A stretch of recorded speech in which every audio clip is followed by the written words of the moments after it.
Good morning. Happy Thanksgiving. I received two types of comments in my last video that I want to address in this video, both of which misunderstand or make logical errors about things. The first one is the intent of Earl, the intent of Earl David Warden, also known as News Now Houston, with this statement that's currently on your screen, wherein he states, always nice to find a LE professional that cusses at you and threatens retaliation when you request their name so you can make a complaint in them. Bad cops get good cops killed. This deputy is a cop killer.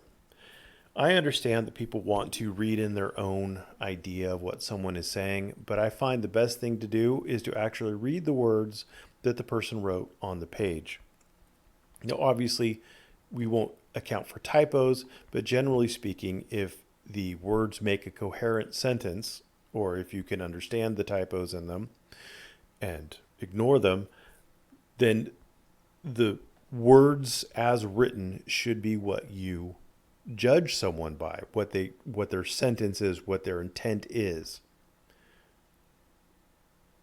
The easiest way to understand what someone is saying is to read the words on the page and use those words in their ordinary definition. And in this case, what Earl is saying is, well, the thrust of what he's saying is bad cops get good cops killed, and this deputy is a cop killer. He is assigning the blame for the death of good cops to bad cops, not to the person who actually kills the good cops.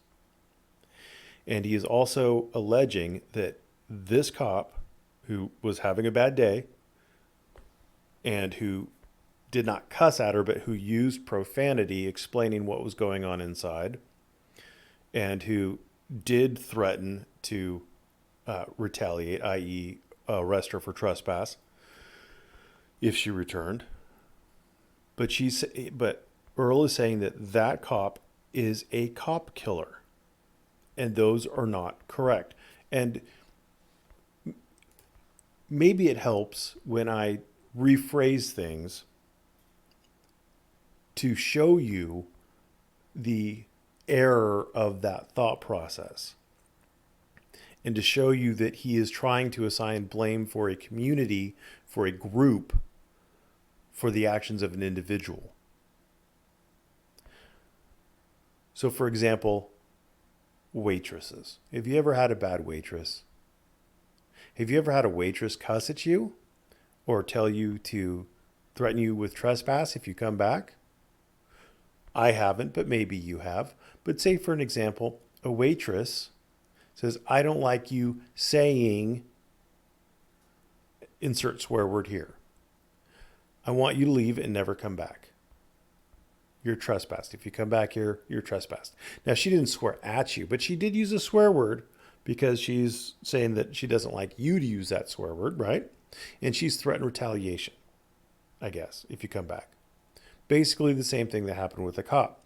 Would you then say bad waitresses get good waitresses killed? This waitress is a waitress killer? Would you say that? Would that make sense to you? Would you look at someone who said that and think, you know what? I think I understand what you said. You want good service when you go to a restaurant.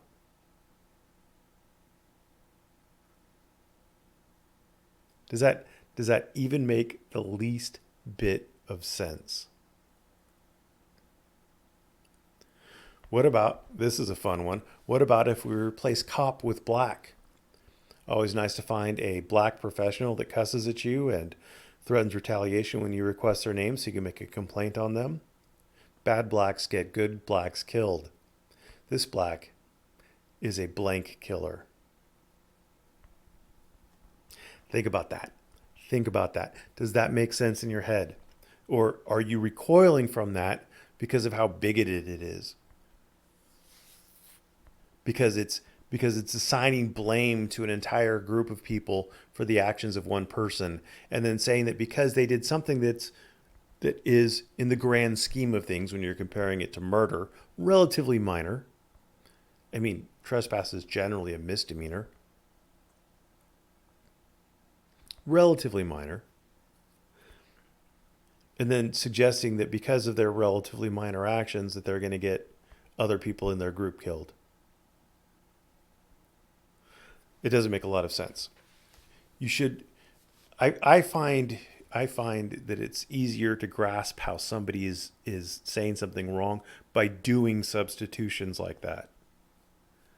If it doesn't make sense, if you insert some protected group into that group category, then you should probably rethink it. The second thing that people have made an error on when they're trying to come back at me with how I'm being wrong is that they assert that arrests are violence. Arrest is synonymous with violence. If you're arrested, violence has been committed on you. If you make a legally cognizable threat and you are arrested for making that threat, then the legally cognizable threat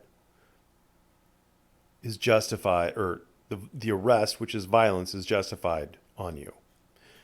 That doesn't make a lot of sense. The other thing is if you use the N-word in public in New York, that somehow the cops are then justified in committing violence on you.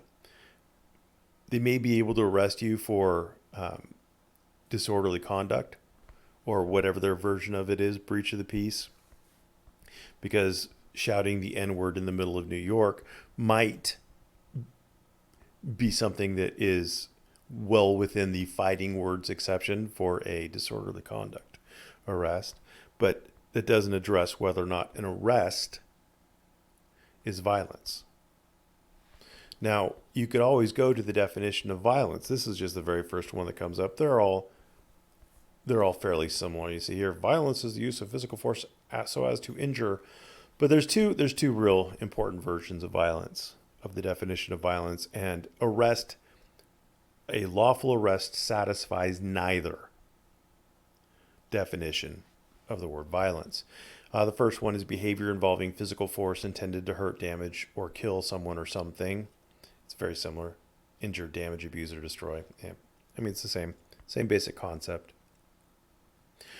An arrest is an attempt to take you into custody. It is not an attempt to hurt, damage, or kill you.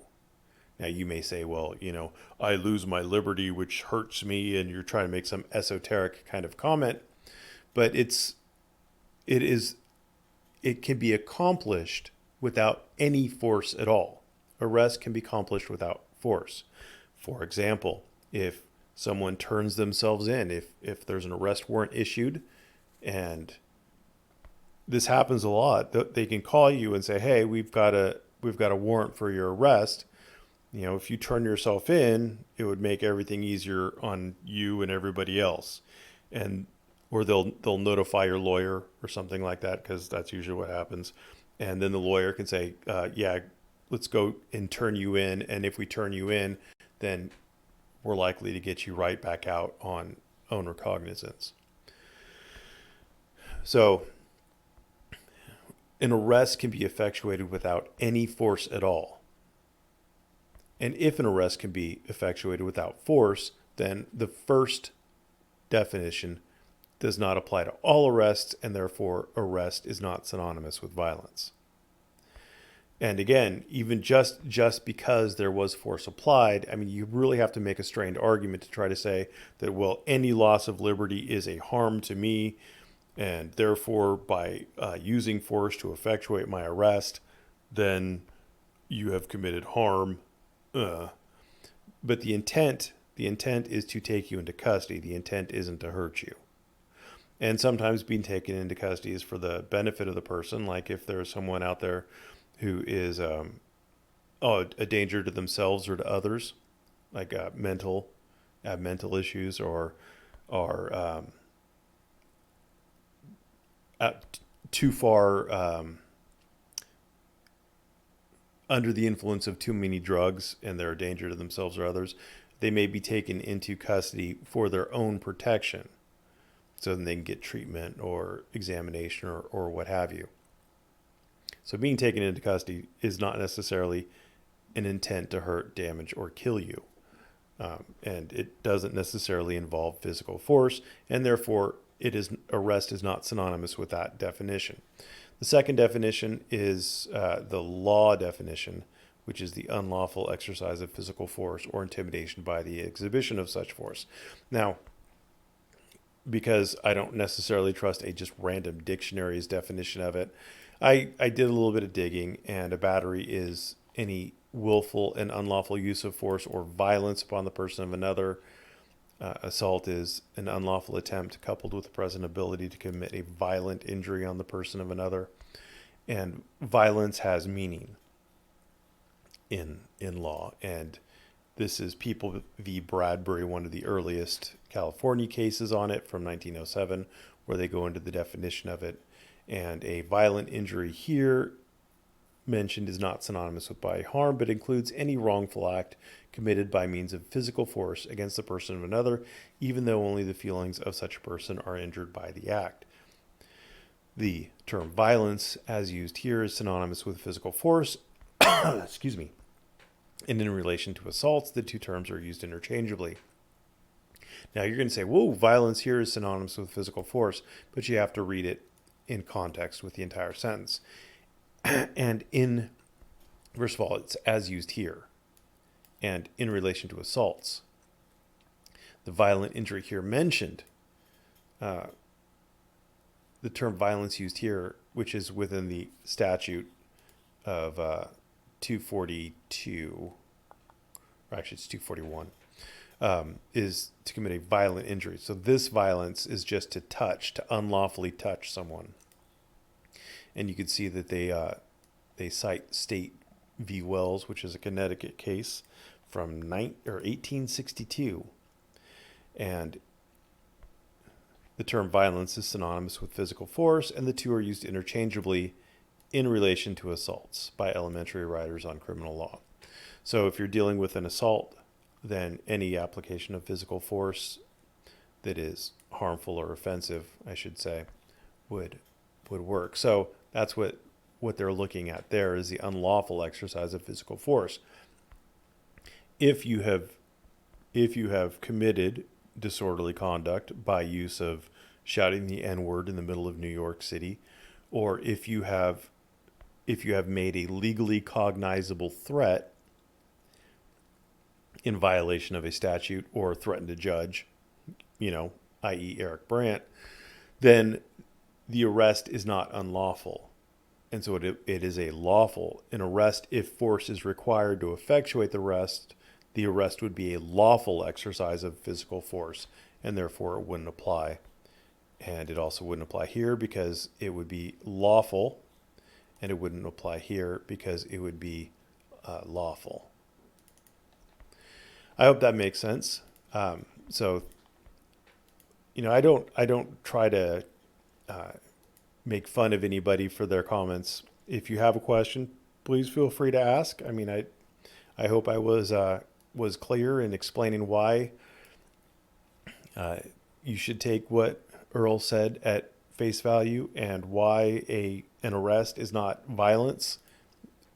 You can have a violent arrest. I want to be clear.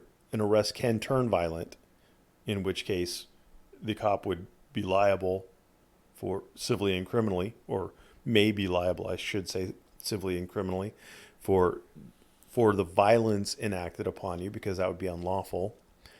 Cops can escalate the use of force if it is required to effectuate the arrest, but they can't unreasonably use force against you. And if it becomes an unreasonable use of force, i.e. violence, then perhaps you are entitled to compensation, and perhaps that cop committed a crime. So anyway, thanks for watching. Have a great Thanksgiving.